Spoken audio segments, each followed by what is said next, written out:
15 number गोटे table लिखित मूल्य 800 टंका जड़े खुचुरा व्यवसायी 10 शतकड़ा रिहाती रे क्रय कला। जदि व्यवसायी परिवहन बाबद खर्च 10 टंका हुए तेबे टेबुल टी खुचुरा व्यवसायी केते टंकार विक्रय कले तार 12 शतकड़ा लाभ हेबो। टेबुल लिखित मूल्य समान 800 टंका ओ रिहाती समान 10 शतकड़ा। अतएव बिक्री मूल्य समान लिखित मूल्य होल इंटू 100 माइनस रिहाती शतकड़ा विभक्त 100 समान 800 गुणन 100 माइनस रिहाती शतकड़ा होची 10 विभक्त 100 एतिक टंका समान 800 गुणन 90 विभक्त 100 दुईटा शून्य कटिला समान 8 गुणन 90 केते हम 8 9 72 गोटे शून्य देदेबा 720 टंका। ताहले टेबुल लिखित मूल्य 800 टंका और रिहाती 10 शतकड़ा होइथिबारु बिक्री मूल्य होउची 720 टंका। ताहले एई 720 टंका देई खुचुरा व्यवसायी जनक टेबुल टी किणिले। अतएव खुचुरा व्यवसायी टेबुल क्रय मूल्य समान 720 टंका। तांकर परिवहन बाबद खर्च समान 10 टंका। अतएव टेबुल क्रय मूल्य बाबद को खर्च समान 720 टंका मिशाण 10 टंका समान 730 टंका। यही 730 टंका को टेबुल क्रय मूल्य बोली आमको धरी नेबाको हेबो।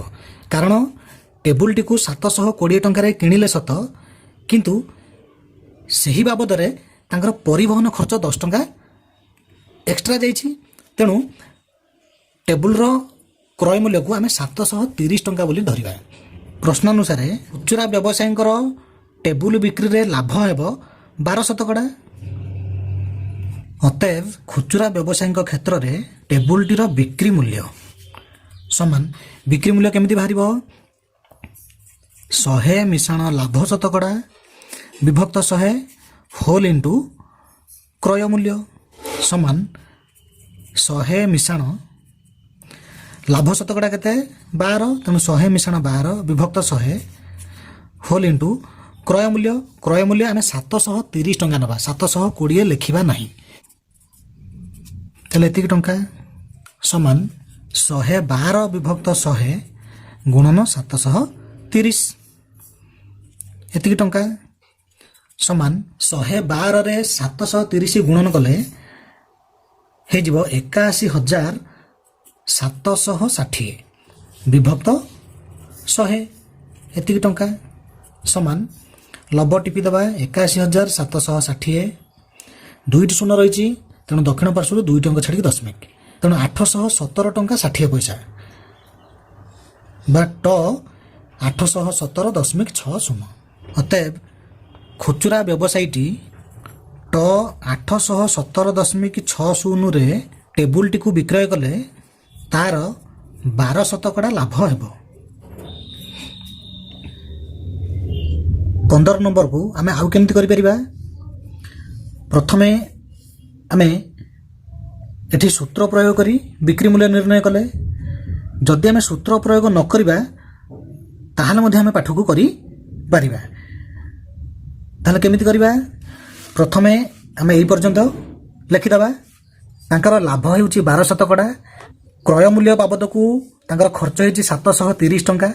आमे क्रय मूल्य जानि छे केते टंकार बिक्री कले तांकर लाभ 12 शतकड़ा हबो आमे स्थिर करिबा। लाभ 12 शतकड़ा माने कोन 100 टंका क्रय मूल्य बेले लाभ 12 टंका अर्थात बिक्री मूल्य 112 टंका।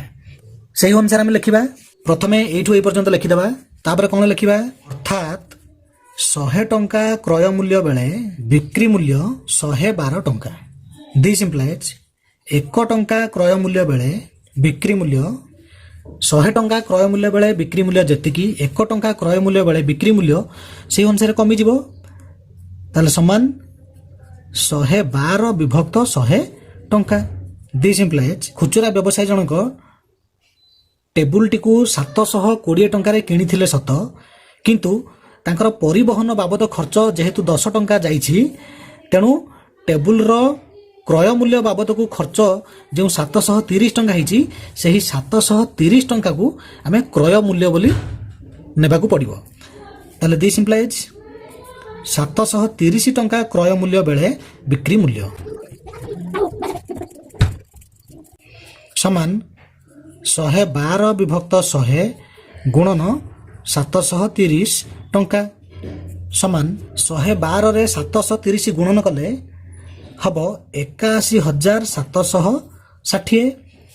ତେଣୁ 81,760 ବିଭକ୍ତ 100 ଏତିକି ଟଙ୍କା ହେଇଗଲା ସମାନ ଏ ଲବ ଟିପି ଦେବା, ତଳେ 2ଟି ଶୂନ ରହିଛି, ଦକ୍ଷିଣ ପାର୍ଶ୍ୱରୁ 2 ଟଙ୍କା ଛାଡ଼ି ଦଶମିକ ଚିହ୍ନ ଦେବା। ତେଣୁ କେତେ ହେଇଗଲା 817 ଟଙ୍କା 60 ପଇସା ବା 817.60 ଟଙ୍କା।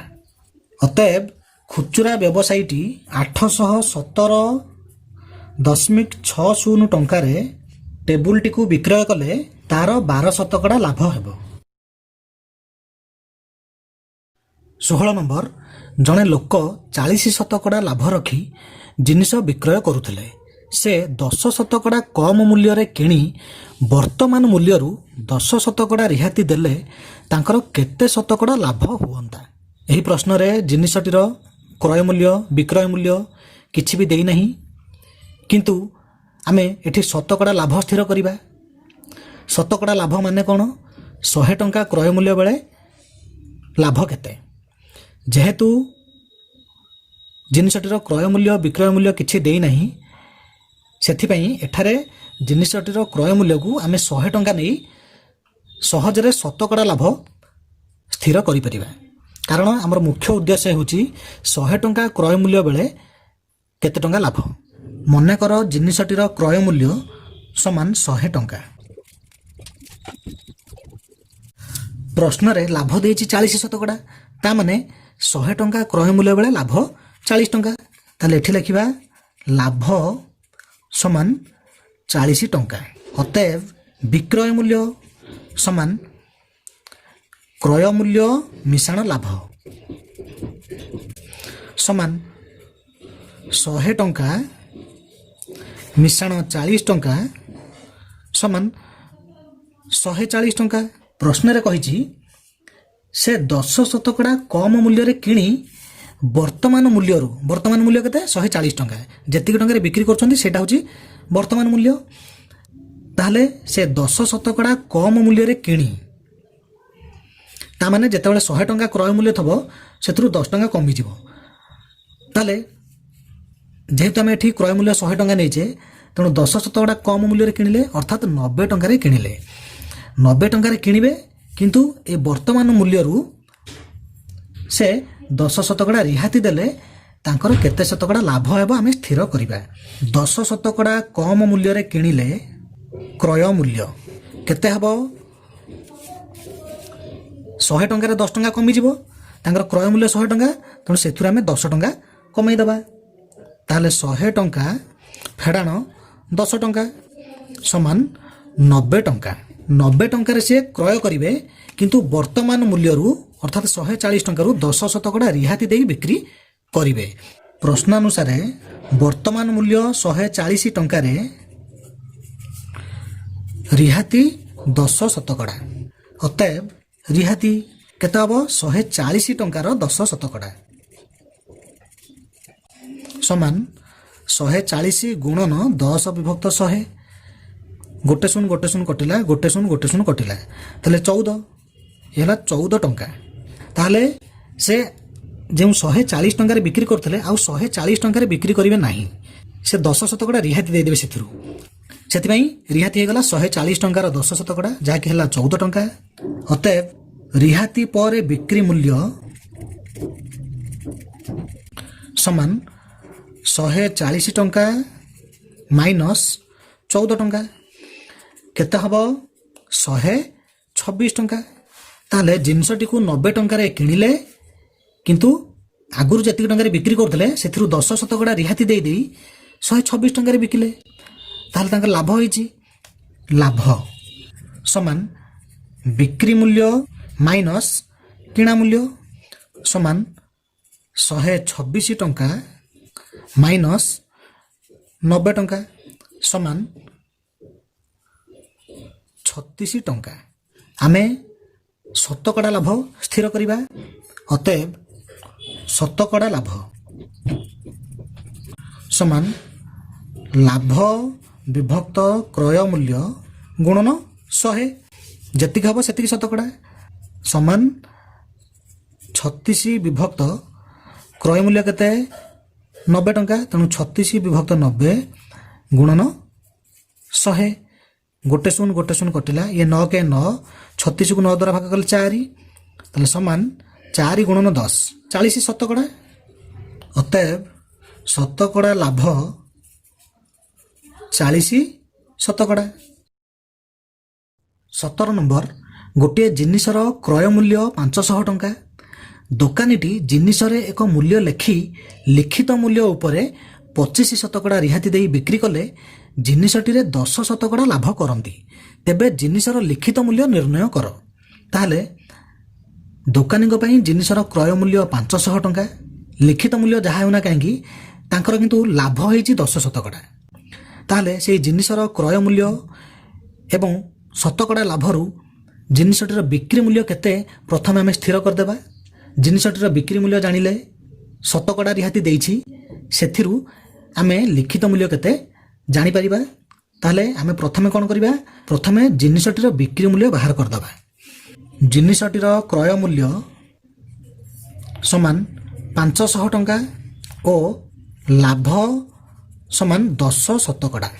ଅତଏବ ବିକ୍ରି ମୂଲ୍ୟ ସମାନ 100 ମିଶାଣ ଲାଭ ଶତକଡ଼ା ବିଭକ୍ତ 100 ହୋଲ୍ ଇଣ୍ଟୁ କ୍ରୟ ମୂଲ୍ୟ ସମାନ 100 ମିଶାଣ ଲାଭ ଶତକଡ଼ା ହେଉଛି 10 ବିଭକ୍ତ 100 ହୋଲ୍ ଇଣ୍ଟୁ କ୍ରୟ ମୂଲ୍ୟ 500 ଟଙ୍କା ସମାନ 100 ମିଶାଣ 10 ହେଇଗଲା 110 ବିଭକ୍ତ 100 ଗୁଣନ 500, ଦୁଇଟା ଶୂନ କଟିଲା, ତାହେଲେ 110 ଗୁଣନ 5 କେତେ ହେବ 550।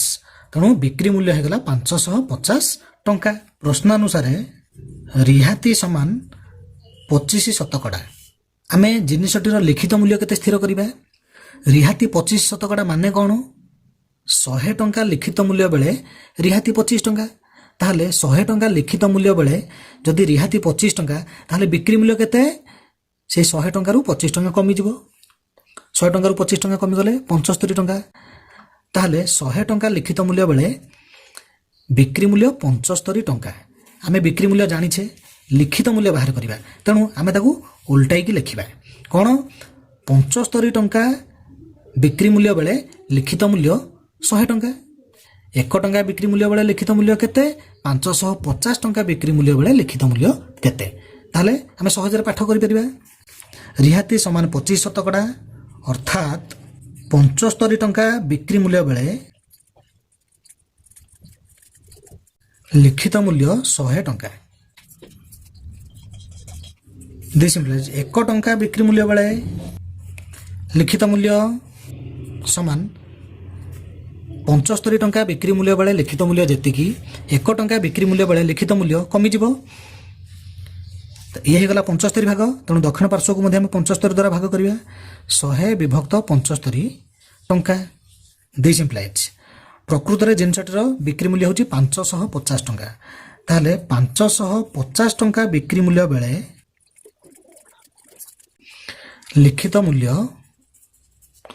ସମାନ 100 ବିଭକ୍ତ 75 ଗୁଣନ 550 ଟଙ୍କା। 75କୁ 25 ଦ୍ୱାରା ଭାଗ କଲେ 3, 550କୁ 25 ଦ୍ୱାରା ଭାଗ କଲେ ଇଏ ହେଲା 25 ଦୁଣେ 50, 55ରୁ 50 ଗଲେ 5 ଓହ୍ଲେଇଲା 0 ହେଲା 50, 25 ଦୁଣେ 50। ତାହେଲେ ସମାନ 100 ଗୁଣନ 22, ଇଏ ହେଇଯିବ 2200 ବିଭକ୍ତ 3 ଏତିକି ଟଙ୍କା ସମାନ 22କୁ 3 ଦ୍ୱାରା ଭାଗ କଲେ 7 ପଡ଼ିବ, 3 7 21, 22 ରୁ 21 ଗଲେ 1 ଓହ୍ଲେଇଲା 0 ହେଲା 10 3 3 9 10 ରୁ 9 ଗଲେ 1 ଓହ୍ଲେଇଲା 0 10 ହେଲା 3 3 9 10 ରୁ 9 ଗଲେ 1 ଓହ୍ଲେଇବ 0 ଦଶାଂଶ ହେଇଯିବ 10 ଦଶାଂଶ 10 ଦଶାଂଶକୁ 3 ଦ୍ୱାରା ଭାଗ କଲେ କେତେ ପଡ଼ିବ 3 ଦଶାଂଶ ଭାଗ ପଡ଼ିବ କାରଣ 3 3 9 3 ଦଶାଂଶ ତେଣୁ 0.3 ତାହେଲେ 3 3 9 ହେଲା 9 ଦଶାଂଶ 10 ଦଶାଂଶରୁ 9 ଦଶାଂଶ ଗଲେ 1 ଦଶାଂଶ ବଳିଲା ଓହ୍ଲେଇଲା 0 ଶତାଂଶ ହେଇଗଲା 10 ଶତାଂଶ ପୁଣି 3 ଦ୍ୱାରା ଭାଗ କଲେ ଭାଗଫଳ ପଡ଼ିବ 3 ଶତାଂଶ ଆଉ ଆଗକୁ ଯିବା ଦରକାର ନାହିଁ ତାହେଲେ କେତେ ପାଇଲେ 733 ଟଙ୍କା 33 ପଇସା ବା 733.33 ଟଙ୍କା ଅତଏବ ଜିନିଷର ଲିଖିତ ମୂଲ୍ୟ 733.33 ଟଙ୍କା आंसर आकु आमे आउ केमती करि परिबा एठी आमे एमिति कले एही जगह सूत्र प्रयोग करी मध्ये आमे पाठ करि परिबा केमिति रिहाती 25% लिखित मूल्य केते आमे निर्णय करिबा मने कर लिखित मूल्य x टंका मने कर जिनिसटीर लिखित मूल्य x टंका अतएव बिक्री मूल्य केते हबो रिहाती 25% लिखित मूल्य x टंका तेणु बिक्री मूल्य केते हबो बिक्री मूल्य समान लिखित मूल्य होल इंटू 100 माइनस रिहाती शतकड़ा विभक्त 100 समान लिखित मूल्य x होल इंटू 100 माइनस रिहाती शतकड़ा हेउची 25 विभक्त 100 समान x होल इंटू 100 माइनस 25 होची 75 विभक्त 100 समान 75 को 25 द्वारा भाग कले 3 100 को 25 द्वारा भाग कले 4 तेणु ये गला x इंटू 3/4 समान 3x/4 टंका ताले बिक्री मूल्य है 3x/4 टंका किंतु आमे आगुरु बिक्री मूल्य बाहर कर सारछे 550 टंका कारण से 500 टंकार क्रय करी 10% लाभ करती से बिक्री मूल्य 550 टंका सेते लिखित मूल्य x टंका रिहाती 25% ताले से अनुसार बिक्री मूल्य आसला 3x/4 टंका अतएव 3x/4 समान 550 दिस इंप्लाइज 3x समान 550 गुणन 4 दिस इंप्लाइज 3x समान ये 550 रे 4 गुणन कले 4 0 0 4 5 20 0 रखिन 2 4 5 20 2 22 तेणु 3x हला 2200 दिस इंप्लाइज x